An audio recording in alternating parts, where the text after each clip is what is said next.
Alájà Mistura, tèmi ni success. Tèmi ni success. Tèmi ni success. Tèmi ni success. Tèmi ni success Ọlọ́run gbà bẹ́ẹ̀ fún mi. Ọba Tàálà dákun gbà bẹ́ẹ̀ fún mi o. Tèmi ni success. Tèmi ni success. Ó wà lè bẹ́ẹ̀. Ẹ wá kọ́ ni kí n gbọ́ wọn bọ̀ wá. Ọba Tàálà ya Rọ́bì gbà bẹ́ẹ̀ fún mi o. Allah, tèmi ni success, tèmi ni success, tèmi ni success Ọlọ́run gbà bẹ́ẹ̀ fún mi. Ọba Tàálà Rọ́bì gbà bẹ́ẹ̀ fún mi. Allah, ó ti ń sẹ́ni, ó ti ń sẹ́ni. Orin yẹn ní ìtumọ̀nú ayé o, ẹ kọ́ kí n gbọ́. Tèmi ni success, tèmi ni success, tèmi ni success Ọlọ́run gbà bẹ́ẹ̀ fún mi. Ọba Tàálà ya Rọ́bì gbà bẹ́ẹ̀ fún mi o. Allah, tèmi ni success, tèmi ni success, tèmi ni success Ọlọ́run gbà bẹ́ẹ̀ fún mi. Ọba Tàálà ya Rọ́bì gbà bẹ́ẹ̀ fún mi. Ọba Tàálà ya Rọ́bì gbà bẹ́ẹ̀ fún mi. Ọba Tàálà ya Rọ́bì gbà bẹ́ẹ̀ fún mi.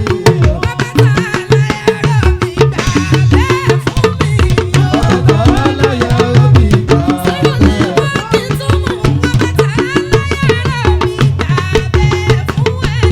Ọba Tàálà ya Rọ́bì gbà bẹ́ẹ̀ fún Mo wáyà kún ní Ọba Tàálà ya Rọ́bì gbà bẹ́ẹ̀ fún ẹ.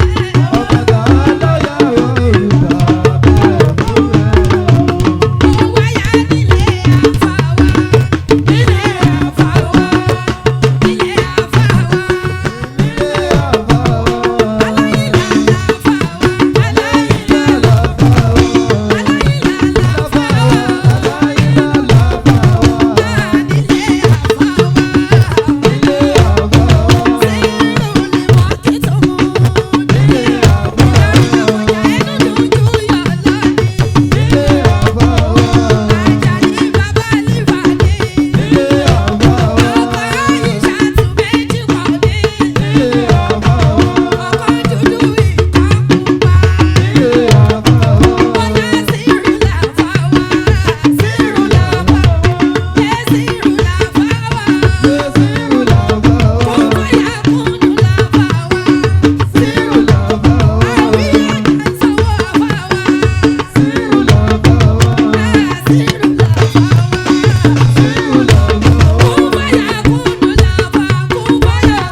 Ẹ bá ń bẹ Mistura kó ju máìkì mi lẹ̀.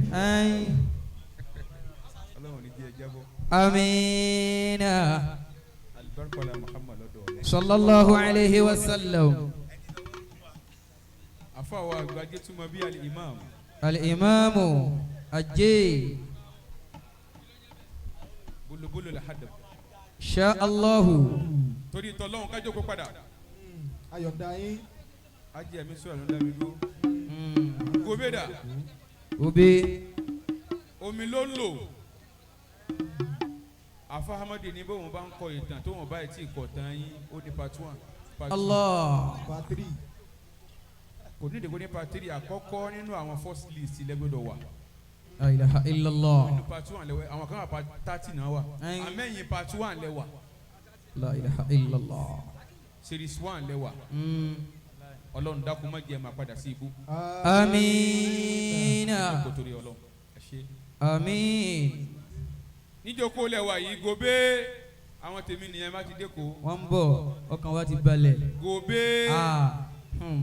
gòbé Ọwọ́ méjì fẹ́yàn kan. gòbé Swale. èèyàn kan bí ẹgbẹ̀rún èèyàn After him na him. gbogbo àwọn tó wà níbí báyìí àdúrà ni mo fẹ́ ṣe Allahu akbar. ẹ dákun torí ọlọ́run Akramakumullahu al-karim. afa wa Ahmed